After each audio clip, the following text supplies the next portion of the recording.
आप सभी स्टूडेंट का मैं राकेश मेहरा जीके क्लासेस के यूट्यूब चैनल पर हार्दिक अभिनंदन करता हूं।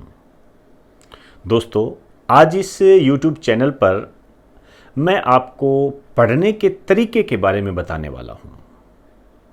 आपके पढ़ने का जो तरीका है, यदि आप उसमें थोड़ा सा भी चेंज कर लें तो मुझे लगता है आपके लिए मील का पत्थर साबित हो सकता है और ये मील का पत्थर आपके लक्ष्य प्राप्ति में बहुत महत्वपूर्ण भूमिका निभा सकता है।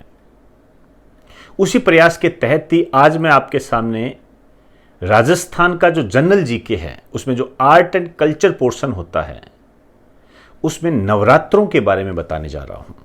जनरल जीके में ये करवाते भी हैं, लेकिन मुझे लगा इसके माध्यम से आपको एक नई दिशा दी जा सकती है और उस नई दिशा देने के प्रयास में ही मैंने ये लेक्चर तैयार किया है।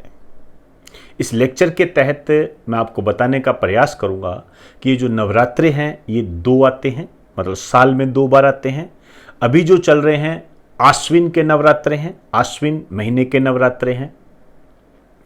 आश्विन महीने के नवरात्रे चल रहे हैं तो अब आप अखबारों में ये बात पढ़ रहे होंगे, आश्विन शुक्ल प्रतिपदा, आश्विन शुक्ल द्वितीया, आश्विन शुक्ल तृतीया, चतुर्थी, पंचम, ऐसे पढ़ रहे होंगे। और जब नवमी आएगी तो हम अखबार में पढ़ेंगे आश्विन शुक्ल नवमी, कहेंगे आज नवमी है जी, बच्चे खाने पीने निकल जाते हैं ना, वो नवमी है। फिर हम कहेंगे कल दशहरा है, तो अखबार में लिखा आएगा आश्विन शुक्ल दशमी। और फिर उसके बाद में दिवाली आएगी और दशहरे और दिवाली के बीच में शरद पूर्णिमा आएगी।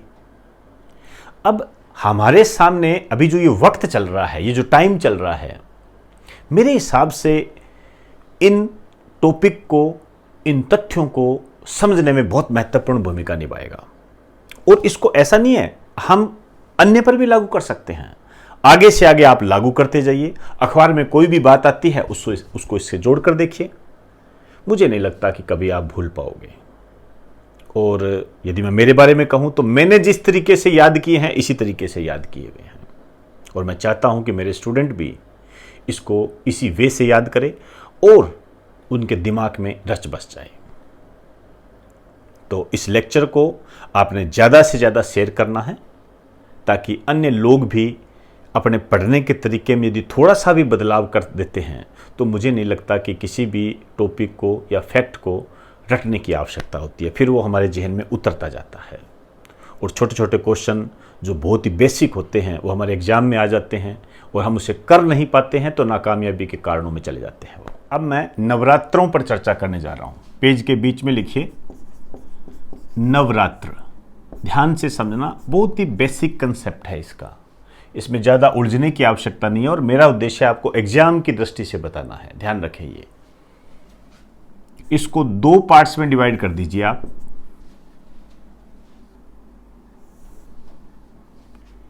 एक तो होते हैं चैत्र नवरात्र, चैत्र नवरात्रे भी कह सकते हो, कोई बड़ी बात नहीं है। और एक आश्विन नवरात्र, चैत्र और आश्विन नवरात्र, मतलब एक वर्ष में 2 बार नवरात्र आते हैं। ये जो चैत्र नवरात्र है, इन्हें हम कहते हैं बसंतीय नवरात्र, इस नाम से भी इनको जाना जाता है। और जो आश्विन नवरात्र है, इनको शरदीय नवरात्र के रूप में जानते हैं। देखिए, यहां हम प्रतिपदा से नवमी तक बात करेंगे। कैसे?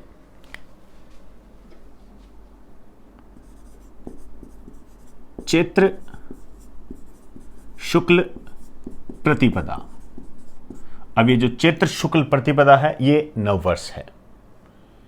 प्रतिपदा का मतलब एक, फिर आगे द्वितीयाई, तृतीयाई, चतुर्थी आई, पंचम आया। हम इसके बाद में चलेंगे चैत्र शुक्ल नवमी, चैत्र शुक्ल नवमी को लेके चलेंगे।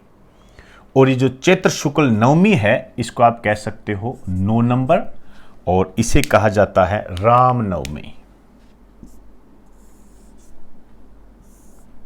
राम नवमी होती है ये। इस तरीके से ये बसंतीय नवरात्रे होते हैं जो चैत के महीने में आते हैं। इसी तरीके से जो आश्विन नवरात्र है इसमें भी हम यही बात करेंगे।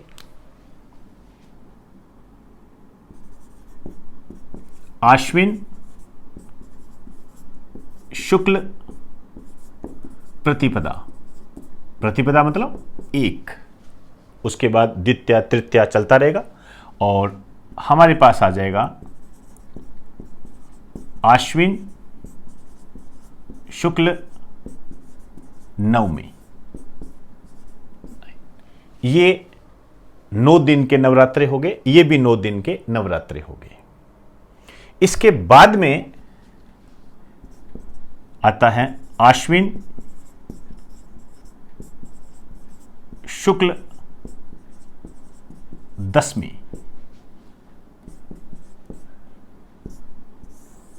और इस दिन होता है दशहरा। ये दशहरा होता है। क्लियर हुई बात सारी। अब इस दशहरे की क्या खास बात है उनकी बात करते हैं। समी वृक्ष की पूजा होती है। अब समी वृक्ष को आप जानते ही हो, खेजड़ी, सीमलो, जांटी, इसके नाम से इसको जाना जाता है। राजस्थान का राज्य वृक्ष है ये, इसकी पूजा होती है। इसके अलावा शस्त्रों की पूजा होती है। शस्त्रों की, हथियारों की पूजा की जाती है इस दिन। और एक पक्षी होता है लीलटांस, लीलटांस पक्षी के दर्शन किए जाते हैं। एक लाइन लिख दीजिए,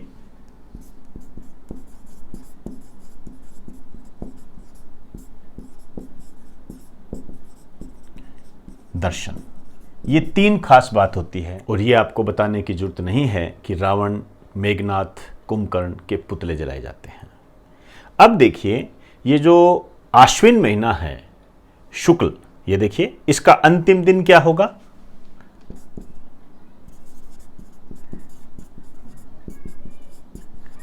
आप देखिए आश्विन शुक्ल है, शुक्ल का अंतिम दिन क्या होता है, पूर्णिमा। तो आश्विन पूर्णिमा, ये इसका अंतिम दिन होगा। और ये जो अंतिम दिन होता है आश्विन पूर्णिमा, इसे कहा जाता है शरद पूर्णिमा।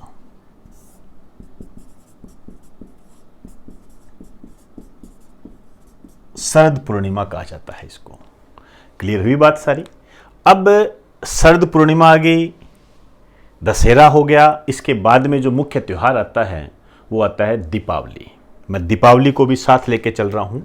अब देखिए आश्विन के बाद में कौन सा महीना आता है, अभी मैंने आपको बताया है कार्तिक। आश्विन के बाद में कार्तिक आता है, और कार्तिक महीने में अमावस्या भी आती है, पूर्णिमा भी आती है। तो जो कार्तिक महीने में जो अमावस्या आती है उस दिन दीपावली होती है। तो कार्तिक अमावस्या को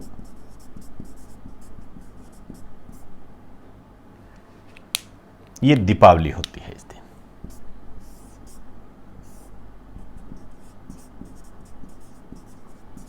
तो मेरे हिसाब से जो वर्तमान में जो स्थितियां चल रही है आप उसको समझ गए होंगे।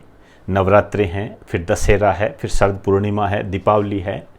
और जब आप इनको पढ़ो तो यदि आपके आसपास ये वक्त चल रहा है तो उस वक्त को आप देखा करें, समझा करें। जो त्योहार आ रहे हैं उसको अपने जीके से जोड़कर देखा करें। अब देखिए एक बात और भी यहां बताना चाहूंगा, हालांकि पहले बता चुका हूं। ये जो है ये नव वर्ष है और ये रामनवमी है। और ये जो लीलटांस है, इस टाइप का एक पुस्तक भी है, एक छोटा सा नोट डाल के लिखिए।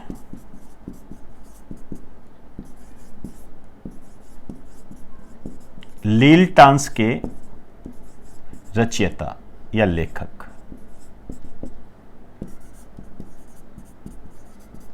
कन्हैयालाल सेठिया।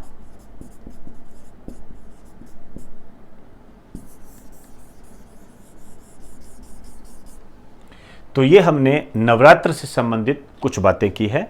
आपके एग्जाम की दृष्टि से इतनी सफिशिएंट होती है और आपके एग्जाम में इसी टाइप के क्वेश्चन भी आते हैं।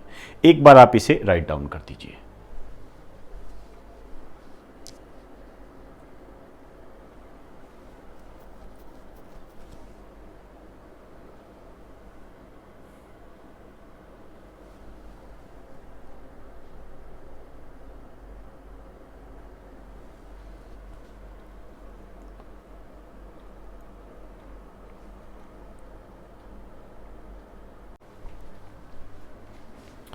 तो दोस्तों, आज हमने नवरात्रे, दशहरा, दिवाली, इनको हमने जानने का प्रयास किया। और ये भी आपके आने वाले त्यौहार हैं, नवरात्रे चल ही रहे हैं, इसके बाद दशहरा आएगा। तो एक बहुत अच्छा मौका है जब हम इनको आसानी से समझ सकते हैं। अखबारों में बाकायदा ये बातें लिखी हुई आएगी, आप उनको पढ़िए और मान के चलना, यदि आप इस तरीके से आपके पढ़ने का तरीका बना रहा तो त्योहारों के संबंध में कोई क्वेश्चन गलत नहीं होगा। हालांकि ये बात अन्य टॉपिक पर भी लागू होती है, लेकिन वही बातें हैं कि उन टॉपिक्स को आप कितना समझ पाते हो, कितना हमारे साथ चलते हो, ये बातें उस पर डिपेंड करती है। हालांकि मेरी तो तत्परता यही रहती है कि आपको समय समय पर अवगत कराता रहूं, लेकिन आपका भी एक चंचलता का मन होता है, पता नहीं कब भटक जाए, कुछ नहीं कह सकते। और यदि हम उससे अलग हो जाते हैं तो फिर हम लक्ष्य से भी अलग हो जाते हैं। खैर, जो भी है, नवरात्रे चल रहे हैं, दशहरा आएगा और इसके बाद दिवाली आएगी। इनको आप इसी सिस्टम में लेकर चलें और अखबार के माध्यम से अपना रिवीजन करते रहें साथ साथ। इस लेक्चर को आप ज़्यादा से ज़्यादा शेयर करें, ऐसी उम्मीद मैं आपसे करता हूं। और डिस्क्रिप्शन में जो लिंक दिए गए हैं उन्हें आप अपलोड कर लें। तो इजाज़त दीजिए, आप सभी को मेरा नमस्कार।